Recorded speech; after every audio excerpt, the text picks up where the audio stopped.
We must all stand in love for the tribe. That is the only way we will survive. But what if we don't? What if in my lifetime we all just fade away? Then you will have to explain that to your ancestors when you face them. My name is Achokais. I am a Mohegan. I study Shakespeare. Most people don't like talking about colonialism as much as they like talking about Shakespeare. Today's story isn't about Shakespeare, though. Today's story is how I became a bird. I need a fresh start. Somewhere I'm not hated for being me. The settlers killed something in our souls when they took our language. I look at my wings, wondering if they'll ever work, wondering if they even know what they are.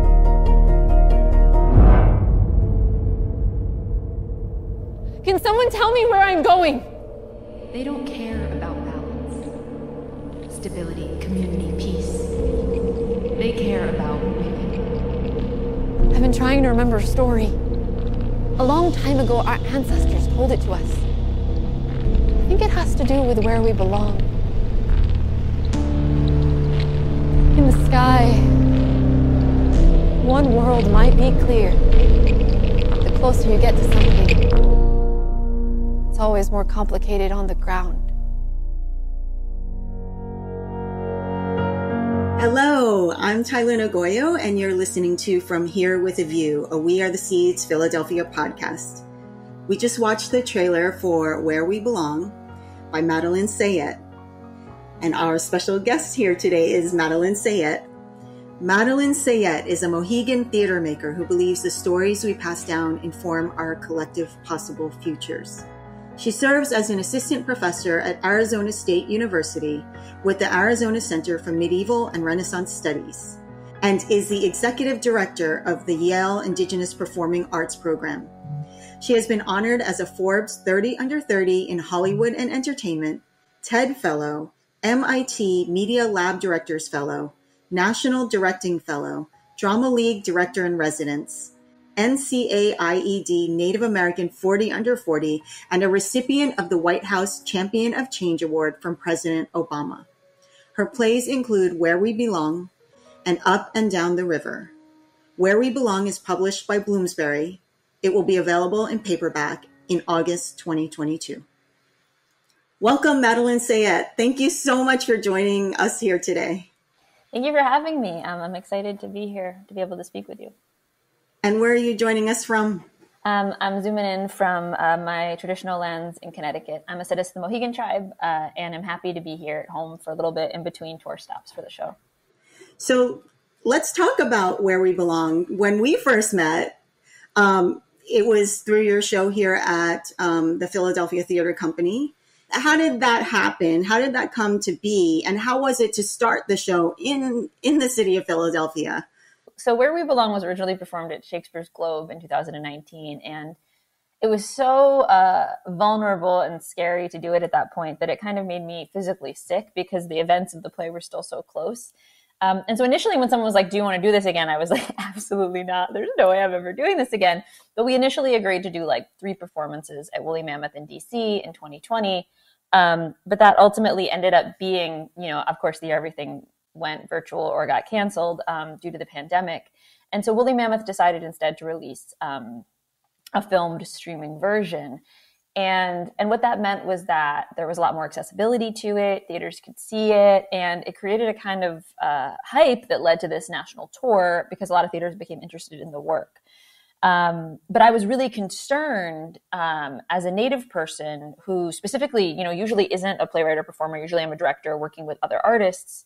I was really concerned by this idea of a tour and what that might mean, because I was really concerned that basically the show would be coming in and displacing local Native artists from their work being produced in the area. And so I wanted to make sure that there were things that were required of the institutions that the tour went to make sure that they're required to be partnering with local, Native organizations and Native artists to make sure that those relationships are being built. So if the tour is going to come, it's a stepping stone toward local Native playwrights getting produced in those theaters, as opposed to, another act of erasure, which we have plenty of. But Philly basically signed on to be the first tour stop. And that was really exciting. That's how I got to meet you. And it's interesting because we're also learning, as we go from stop to stop, a lot of these theaters have never produced a Native show before. They've never worked with Native artists before. And so each tour stop we go on, I'm also learning about how to facilitate better communication too between like the organizations and the community and things like that. And so it's been really exciting to get to work with you and to get to work with Philadelphia Theater Company in that first stop, as we're sort of like figuring out what all of this is. So I feel like that's a lot to take on, because your play, your work, your show itself is very heavy and intense, and it tells a very deep story and takes the audience on a path that's really important. There's a lot of knowledge that the audience comes away with. But aside from that, just the physical and emotional toll that must take on you being the only performer in the show. I was just really amazed that you had the thoughtfulness and the capacity, which you may argue with, but the capacity to do all the things that you just mentioned and to take the time. And that's really incredible. This says a lot about you and how you think about the world. Honestly, I think it's really, it's commendable, because you're not just focused on yourself or your own work or your own success, because and as we know, our success, we feed off of each other and we help each other and we lift each other up. But how did you find, as your first show in Philadelphia and doing that community work, did it flow well for you? Was it difficult? Did you find that you had enough capacity to do both? Yeah, I mean, I think it's a great question. I think that the first stop in Philly, I think was harder because it was also me getting used to performing the show a bunch of times. And so I was learning how to perform the show also. And ultimately, to be honest, I think that I could have been better about following up regularly with the theater to make sure. I think that there's a lot of nervousness in a lot of predominantly white institutions around, like, if we give them a list of things that they're supposed to be doing, not checking in and thinking, oh yeah, we did it, we're doing it, instead of actually, like, the traditional way of doing things is really to like be in constant dialogue about them, to make sure they're being done in a good way. And so for me, to be honest, like, I was very resistant to the idea of touring. I didn't actually want to tour until I understood that there was some sort of transformational capacity to the tour itself. Because the idea of performing things I didn't enjoy going through the first time, like over and over again, I was like, I don't know about that.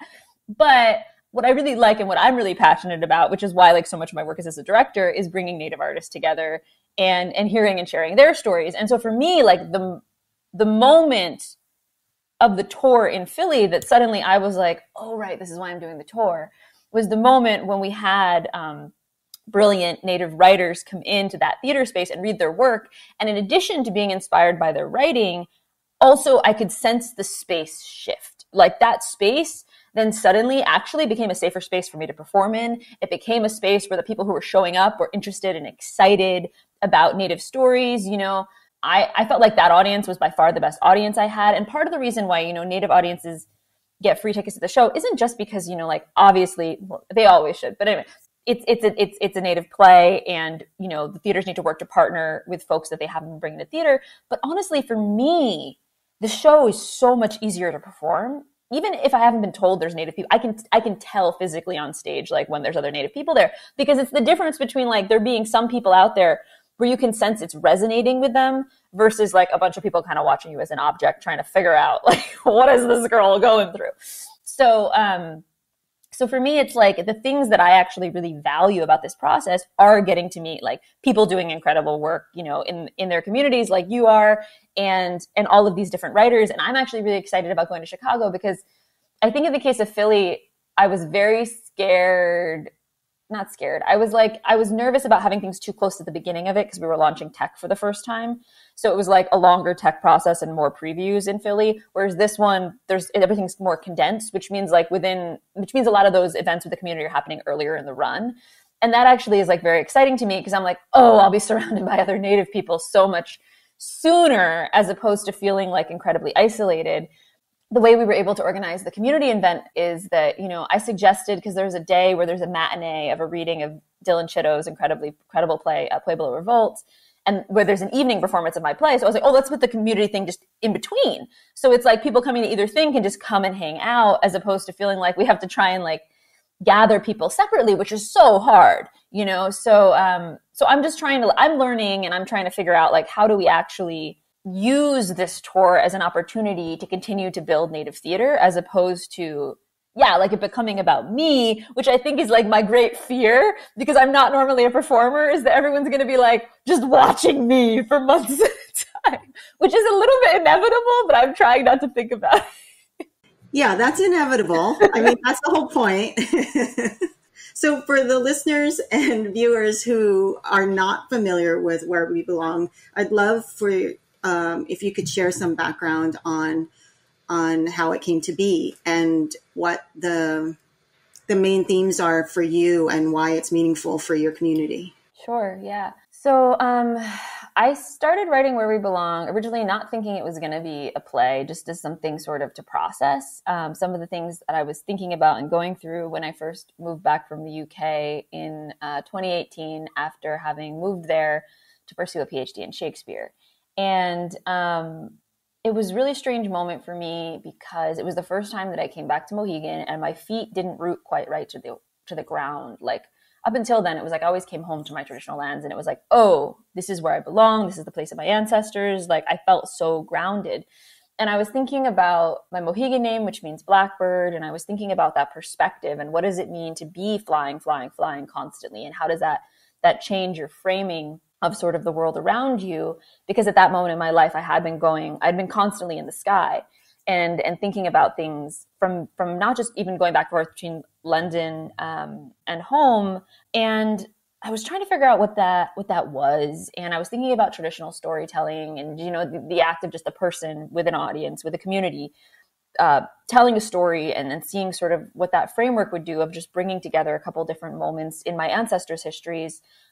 Because I have multiple Mohegan ancestors who had to go to London in the 1700s on diplomatic missions for our people, and what I might learn by like going through their journeys, because their journeys became very important to me while I was overseas. Knowing that, you might be the only Mohegan in London, but that there are other people who did this first, really I found very, very supportive to me as an understanding while I moved through those like all white academic spaces.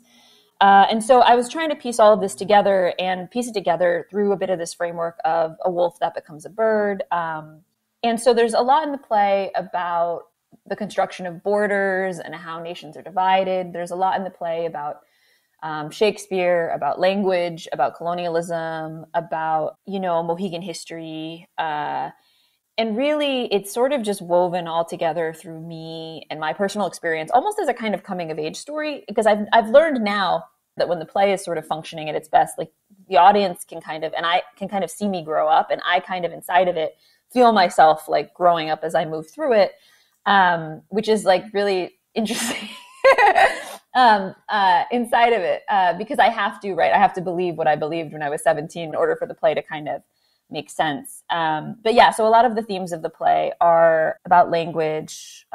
There's quite a bit in it about repatriation, ideas of what is valued in society, colonized society versus, our traditional societies, and thinking about, now where we are now in time, where do we go from here? Thank you. When you were in Philly, you had mentioned, and you mentioned this just before, about the different audiences. You had mentioned there was a story where an audience felt like they maybe weren't so receptive, or it was hard for them to take in. Can you explain that? Yeah, I mean, I don't know if I can explain it exactly, but I can you tell the story? Maybe you don't know, can't explain it from their perspective, but yeah, it was interesting because I hadn't fully experienced what it might be to do this in different theaters without the theaters really understanding what it is that they're walking into. And I think that sometimes one of the tricky things about the play is that because like the reason I go to the UK is to pursue a PhD in Shakespeare, it kind of gets marketed a little bit in this like Shakespeare adjacent way where people don't really understand that they're, coming to see a play that is very much a native play, that is very much, in direct dialogue with colonialism, that is maybe, has a lot of ideas in it that they've never heard before. And so it's been really interesting for me because there were certain times in Philly where there was one audience where I just remember it was like looking out into this like vast sea of only older white folks, and none of them got it. And that was a part of why I was like, oh, we really need to make sure that there's at least a few, even if not native folks, colonized peoples, in the audience, because they listen differently when someone else is responding. But when it was just that one audience of like all like predominantly, white folks who are probably subscribers of the theater, didn't necessarily come to see this because it was something they were interested in, but just because it was something that they sign up for annually, it was really hard because I felt like an object on display, and I could actually kind of feel, and then there was one review that was from that night, and I was like, I was right, I wasn't crazy, because they were very angry. But it was, I could feel that they, like, things I was saying were making them mad. And I was like, I don't know what to do. Because it was just such an interesting thing of being like, usually if I have a different audience in real life, like if I know in real life I'm going to have a certain audience, I do adjust my talks, my lectures and things slightly to try and, meet them in a slightly different point. But because it's my own life, it was really, really difficult to be in that space because I was like, oh, here I am, like fictional, in the play, Maddie, going on this journey of really trying to get people to understand and care, and then it not happening. And then at the same time in real life, I'm like trying to get people to understand and care and can feel it's not happening. And so it was really interesting to be in that space, but then also to be like, okay, yeah, like this play isn't for everyone. So how are we actually making sure that the people who it's for are the people that we're reaching? And that actually was like a really important producing lesson for me because, it's like there are Philly audiences who this play is for. And there are people who were in that audience that night who were like, no, we got to figure out how to get those people here because those people would be really excited about the show. And I grew up going to mainstream, predominantly white institutions, like I know what some of them expect. And it's like, this is not, even as a native play, it's not the most mainstream play. Like it's very poetic. It's very abstract. And so, yeah, that was a really interesting lesson. But it also was like that point on when I was like, I need my native audiences here. Because even just a couple native people in the audience, when they laugh, when they breathe, when they sigh, when they it changes, then it's like it teaches the rest of the audience how to listen and how to actually engage with the story in a weird way. That's very true, that energy, and it goes back and forth. And I think a lot of times I've noticed going to plays and shows that a lot of people go to be entertained. And that's it. And they're not expecting anything beyond that, unless you're going to like a very small playhouse where you're independent theater and you understand what you're walking into. So that's very amazing that you got through it and that you remained strong. And it's so true what you're saying. If you go out and you're speaking to people, you can meet them where they are and you can kind of customize and understand what they're capable of taking in. And this you couldn't. This you're on the stage, and the set and the sound are so powerful, and they're players in this show as well.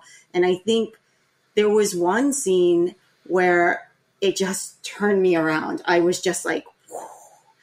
And with the lights and the sounds, and it just was absolutely chilling and moving and told the whole story, like in those moments. And I can imagine that could be jarring for someone not expecting it. But at the same time, it's okay. Like people need to be in places where they're not totally comfortable. We for sure have been in places where we're not totally comfortable our entire lives. So it's okay. Yeah. And I think the thing that I was able to like after that day, at first I was like, it's structured in this way where like the first half has a lot of jokes and the second half is very serious, sort of in terms of the play structure. And so I think it was actually in some ways harder in the first half because I was like, oh no, they don't do jokes about colonialism. I mean, they are proud of it. Like, this is not, but then it was that thing of like, at the end, yeah, realizing like, even if they were confused or at certain moments, like defensive, they probably still learned something, even much, against their will. And so actually, like, even for those audiences, I do think it's really useful. Is it easier for me? No. But ultimately, like, now that I've been doing it more, I've started to sort of realize, like, okay, I think it's harder because I can see their faces, but and I think that they forget that I can see them too, But that's what storytelling is, it's an exchange between peoples. And so like the story changes in relationship with the audience, and that's just going to keep being what happens. Yes, absolutely. And I that resonates with me in my work too, because at first when we were starting this organization, it felt like we had to be so delicate and really appease, people. And now I'm so busy and I really don't have the time for those kind of formalities. And the truth is the truth. And so I can walk into a room and be like, no, that's not working, or this is not right, and you need to turn this around. And I realized that that's why they partner with us. Like, this is why they need us here. Right. And so I love that with each step of the way, it's like affirming what you're doing. You're teaching now and you're in Arizona. You've made a big life change and you're on tour. So how is all of this working together for you? Yeah, I don't really know. I'm learning. I think, I'm interested in, in the spring, there's a period where I'm not on tour and I get to teach contemporary Native drama at ASU, which I'm really excited about because it's an opportunity to really talk about the breadth of that field and not try and synthesize it, right? But to actually be in a space with lots of other, Native people, because like ASU has more than 4,000 Native students and more than 60 Native professors, and talk about sovereignty, talk about like not try and make the course monolithic, right? I feel like the tendency of so much of academia is to be like, this is how all Native plays are the same. When in reality, it's like, not only do we have like more than 570 federally recognized tribes, but we also have all of, state recognized tribes, etc. Plus we have like different playwrights in all of those tribal nations who don't have the same aesthetic taste as each other. And so it's really actually about being able to like also bring in those playwrights to the conversations with my students so that they're actually learning about, the breadth of this artistry, which I think is so exciting right now because so much of the work is really telling stories about the places that we're in, about the lands that we're on. And they've never been exposed to, well, obviously the Native students have, but like non-Native students have never even been exposed to the philosophy of all of these cultures, let alone their artwork. So that's really exciting for me. For me, the ways in which I feel like that's coupled to the tour is I get to kind of see, as a Native theater artist, I was working in New York for like 8 years before I, started traveling for work. So I feel like I have some understanding of like the urban Indian community and the Native theater culture in New York City, but I don't actually really, I've never worked in Chicago. I've never worked in these other cities. And so it's actually really exciting for me because I get to see a little bit on the ground what everybody's been doing in all of these other centers, which is really exciting in the hope that ultimately through all of my other work that I can continue to promote that, and that hopefully them having done this work that's in the accountability rider and committed to these future partnerships with, the Native folks around them will hopefully lead to more Native works being produced at all of these theaters. Like, that's really my hope. And it's interesting because it's like, there's this part in the rider where they're supposed to acknowledge, their history of red face at their institutions. And some of the institutions have been like, oh, well, we didn't do red face. And it's like, well, okay, fine. You didn't literally, your theater company didn't literally do red face, but you've never had any Native representation on your stage like since the found. So it's like there's an active erasure happening either way in all of these spaces, like across the board, which is, it's been harmful. Like, we know it's been harmful. Like, I, as a Native theater artist, am not alone in that, like, I didn't actually know Native theater existed until I was like well into college, because you're not taught about it, right? Like in schools, you don't get to learn about Native plays, even in drama schools usually, So anyway, so I just feel like there's so much work to be done. And I feel like institutions are starting to understand also, that these are all really good plays, which I feel like is also part of it. They're like, oh, yes, the Native plays are actually better, interesting. Like, like once they produce one, they tend to produce more because their like minds are blown by how many cool stories we have. So I'm just really hopeful that the capacity of this tour will, one, connect me with lots of cool people that I wouldn't otherwise have met. But then in addition to that, it really does begin to bridge more and more of the divides between these predominantly white institutions as they, some of them become less white centered. And then in addition to that, really find ways to continue to uplift all of these incredible Native artists in all of these different communities. That's absolutely incredible, really. And your work will have a ripple effect and go on forever in that way. It's amazing what each step you're taking is doing to open up and space for Native peoples. Let's talk about New York, because the New York theater community, just, I've been to plays in New York. I know a lot of Native folks in the theater community there, and you've directed plays with Indigenous casts. And what has that experience been like? Yeah, I mean, so for me, it was like a big shift when I was an undergrad, because my final year of undergrad at NYU, Carmen Lara Eli was teaching this class on contemporary Native theater. And I just remember being like, whoa, we have a theater. Like, I know it sounds stupid. It's like, I didn't know, like we had a canon, suddenly it was like, we had a canon of work in which like our voices were centered. And so for me in that classroom, I remember the like palpable cultural shift to being like normal instead of on the outside of what was being taught. And also the fact that because it was then taught as a canon, like everybody who was taught in that class their work, like they were like superstars to me. Because I remember basically what happened was the summer after that class, like when I graduated, my sister had forwarded me this call for Native actors to volunteer to be in a reading of a play by William Yellow Jr. And at the time I was like, whoa, we read his play in class. Like, he's famous, And so, but he was one who got me involved in the Native theater community. And I remember like the first few times, like I was anywhere around Spider-Woman, I would like they'd be like, why don't you talk to them? I'd be like, no, I can't because they're famous. You know what I mean? Like, it was like because I had seen their work in class, I was like, it's incredible to be in a space where once I was aware of it, I was then conscious that there were these exciting works happening around me all the time, and I feel like that's even more true now. Like I'm constantly hearing about more and more work being done in the New York Native theater community. I think especially because I had done some work with other Native artists, with non-Native directors, where I was like, oh, right. So the non-Native directors have set the bar really low. So all I have to do is show like my community a baseline of respect, and maybe that I can be a director.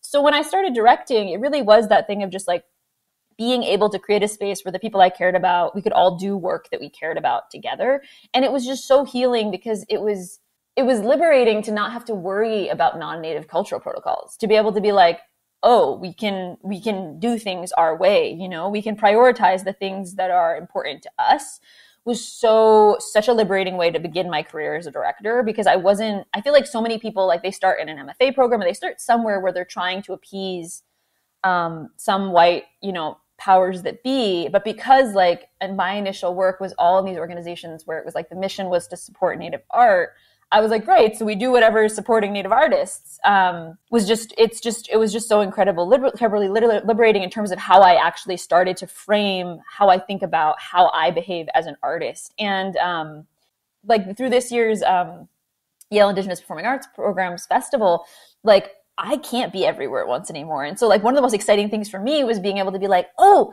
this Native playwright's in New York now, and this Native director's in New York. Oh, so if they work together on this reading, maybe then they will like continue to like, and then they will become best collaborators forever. And then they will make this amazing play and it will continue, and it was just, that's what's really exciting to me, is because like there's so many super young Native theater artists now.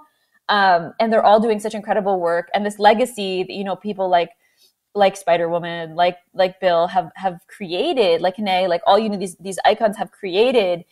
You can really see the way that like they pushing through this like tiny like space that they were able to make has now like created this incredible space for all of these young people. That's what really is like inspiring me right now is getting to read like, plays by like super young playwrights and seeing how they're building and everything else. And I'm really excited for when the play goes to New York. It's going to an institution that that we all like know has a very bad history. That's another way to put it. So it's it's going to the public, which and I was very open. I was like, I'm not going to pretend, like I'm not going to not acknowledge what you did, when we go there and do the show. And they were respectful of that, because I'm like, I can't, like, the play talks about redface. Do you know what I mean? And it's like one of the first instances of redface, of me witnessing redface as a person in college, when I was younger, was Bloody Bloody Andrew Jackson and the harm of that show, and the harm that did to the Native theater community, and how it was something we had to fight back against for so long, is significant. And so I'm really conscious of also the fact that when I go and do the show in New York, like, that's the space I'm walking into.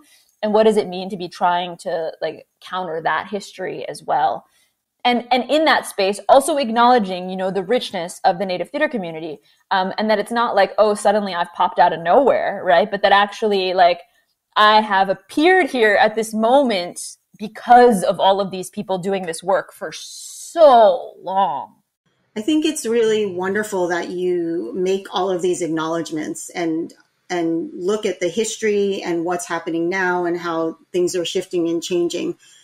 A lot of times you see folks in the current space saying things like, wow, like, for example, like in film right now, in film and television, there's incredible strides being made, and it's phenomenal. It's beautiful to see.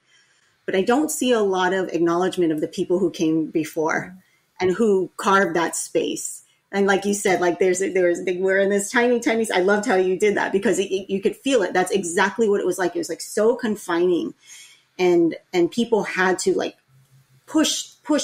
And then all of a sudden there's space. And I am so just grateful for you for saying that, and for acknowledging that there has been a path that has been laid, and you're jumping onto that path and creating more of a path. And it's absolutely beautiful. Well, I think it's so important to acknowledge too, because, like, I think about how I, as, like, a somewhat young artist, I get annoyed with having to have the same fight over and over and over and over again. And I'm, like, in my 30s. Do you know what I mean? I don't know. I genuinely don't know how they did it. Like, I think about this, like, often, like, how did they keep going? Like, how did they actually keep going when no one was saying good job? Like literally it was like, they were being told to, like, go away. And they were being told that what they were doing was no funding, no space, no opportunity. There wasn't even always big acknowledgments from the community. Like, it's like but they thought it was important, and they kept going for so long. So maybe also, like, within theater, I feel like there is, because it's such a collaborative tradition, it's, like, almost impossible not to have worked with and seen the work of these people, or directly interacted with it in some way, But yeah, I think about how, yeah, like, the frustration that I have, how they continued to move through that is, like, beyond me, because they really carried something for so long on such a belief, that what they were doing was worthwhile and that things would change. And I'm just really excited for the opportunities we have to, like, continue to do their works and honor their works as well. There are people, like, I think about, like, Bill Yellowrobe recently when he passed away. Right before he passed away, he was about to get these 2 big theater awards. He knew he was about to get them when he passed, but, like, they came at the end. You know what I mean? It was like he was already on his way to passing over, so I just keep thinking, okay, what can we do to, like, honor folks now? Because we have I have so many opportunities. And me and Ty Defoe were talking recently about, like, we were trying to figure out what to do of our opportunity. We were like, yeah, what do you want to do? I don't know. What do you want to do? And then Ty was like we started laughing. It was, like, not very long ago. We're like, they didn't want Native theater artists to do anything. And now it's like, we're just deciding which thing we want to do. You know what I mean? It's, like, crazy in contrast.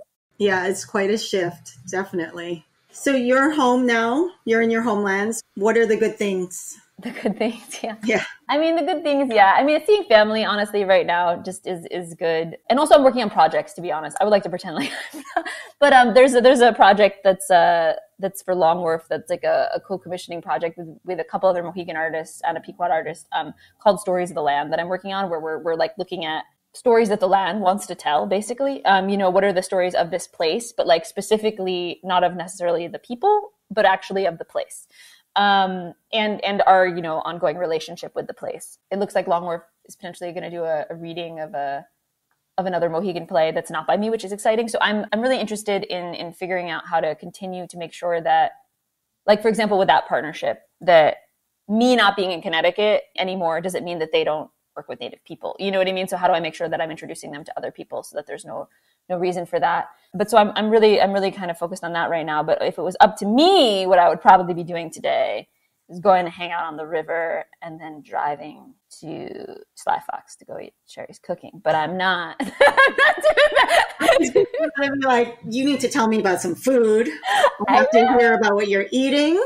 I know, right? I was like, huh? I've been eating a lot of fish, really. You know, like that's what I'm eating while I'm home because that's the thing about moving to Arizona. You know, as a Northeastern native, it's like you have given up the fish. Definitely. Our family moved to Santa Fe, where my husband's family is from, and it's not the same.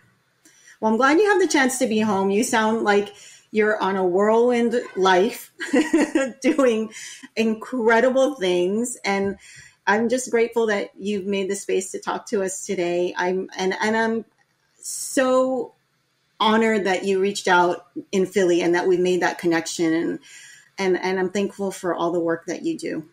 Thank you. I'm super excited about all the work We Are the Seeds is doing, and I'm excited to see everything you guys do in Philly as well. It was great. I mean, even like the act of having art right in the space, like visual art that you can go and be with, is like, it changes the space. It really does. And I think it's really important when doing this kind of work too, because it's you know, so much of it, you know, these are our lands, and so much of it is actually about reclaiming space and the way that space operates.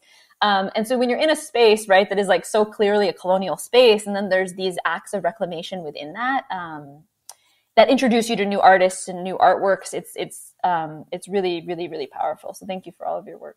It was very beautiful. And so thank you for giving us the opportunity to do that, to put art in that space. Before we wrap it up, I would love for you to share about the publishing of Where We Belong and what the plans are. Yeah. So, yes. So it's very exciting because plays don't actually get published as often as you'd think. But Where We Belong has been published by Metho and Drama with Bloomsbury.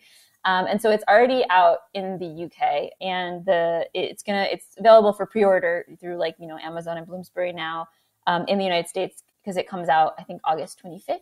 But I'm really excited about that too, because it means that people will be able to talk about these things in classes and things like that within theater situations as well. And I feel like my favorite sort of response in some ways to Where We Belong so far critically was that, there was a review of it in the Shakespeare Bulletin.